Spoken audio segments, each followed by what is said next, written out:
青椒牛柳很多人都做不好，因为选错了牛肉。大家好，我是大叔阿斗。真正的牛柳指的是牛里脊肉，它是牛身上最嫩的一块肉，牛外脊、牛上脑、牛肉眼都赶不上。首先我们准备400克的新鲜黄牛的牛里脊肉，先用刀把残留的筋膜修一下，全部剔除完毕后，我们根据小拇指的长度改刀，先把它们切成块，再改刀切成条，再根据买的肉的实际情况改刀切成粗细均匀的牛柳，尽量切成筷子的粗细。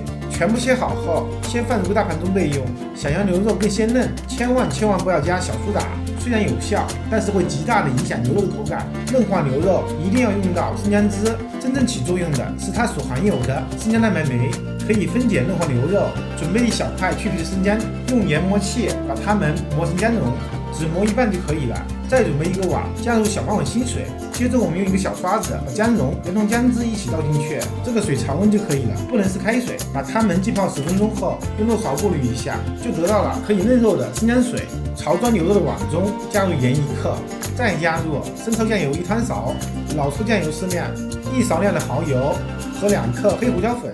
先用手不停地抓，把调味品抓拌均匀。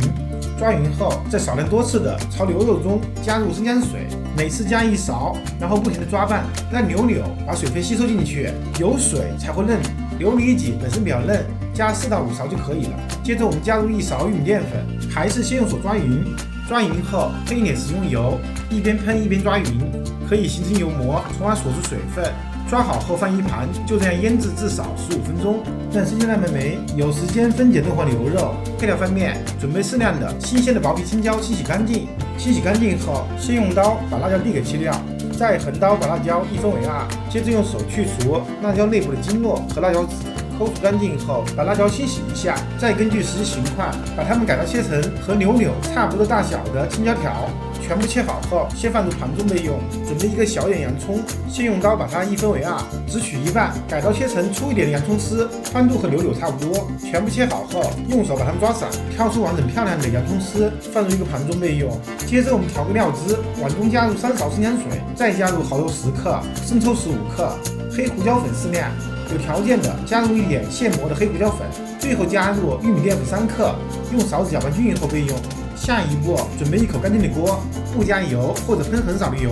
锅热后，下入全部的青椒，干煸一下。这个时候一边翻炒，一边用勺子按压一下，把它们压扁，烫出香味。炒出干香味后，再加入一点毛盐，一直炒到青椒变软，表面出现轻微虎皮，就关火，先把它们添出来备用。不用洗锅，炒锅中加入适量的植物油，油温是5成热，下入全部的牛柳。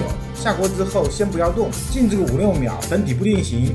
定型后转中火，用勺子把牛肉快速的划散，翻炒到牛肉刚好全部变色，就关火把它们添出来，避免炒得太老。锅中底油继续加热，下入洋葱蒜片，用大火快速的翻炒，把它们爆香炒软。接着我们把青椒迅速倒回锅中，快速的翻炒几下，再倒回全部的牛柳，开大火快速的爆炒，把它们炒香炒热。趁热旋转淋入调好的料汁，翻炒均匀即可起锅装盘。一份又嫩又滑的青椒牛柳就完成了。我是大叔阿斗，我们下个视频见。